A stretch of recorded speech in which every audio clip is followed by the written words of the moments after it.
ఆయనేదో ఒక హీరోయిన్ వచ్చి ఏదో గుంపులో ఏదో బట్టలేసుకున్నంత మాత్రాన ఆమె ఊడిపోతే ఆమెకు బుద్ధుండాలి.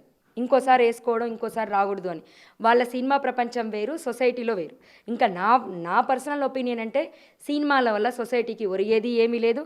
దేశానికి వచ్చేది కూడా ఏమీ లేదు. అక్కడక్కడ ఎవరో ఒక్కాయన ఎవరో అల్లు అర్జున.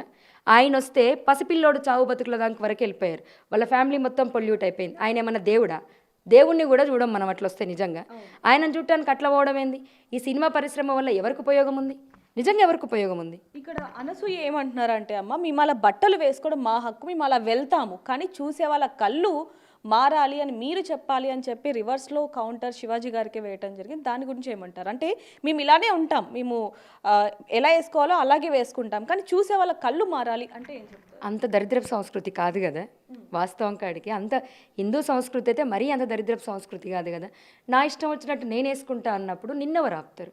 రాజ్యాంగం నీకు హక్కు ఇచ్చింది, వేసుకో. దానికి మనం ఏం చేస్తాం?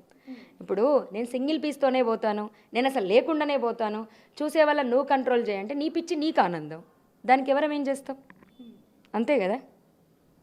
సో చూస్తున్నాం కదా, లావణ్య గారు అయితే ఆవిడ అభిప్రాయాన్ని అయితే చెప్పడం జరిగింది. కానీ సినిమాలో కూడా ఇలాంటి పదజాలు చాలా వరకు వస్తూనే ఉన్నాయి, అలాగే పాటలు కూడా ఏ విధంగా వస్తున్నాయి అనేది కూడా మనకు తెలుసు. మరి వాటి మీద ఎందుకని సెన్సార్ బోర్డ్కి కంప్లైంట్ చేయట్లేదు అనేది కూడా ఆవిడ ప్రశ్న లేవెత్తడం జరిగింది. మరి దీనికి సంబంధించి మీరేమంటారు అనేది కింద కామెంట్ చేయండి. మరిన్ని వార్తల కోసం చూస్తూనే ఉండండి బిగ్ టీవీ.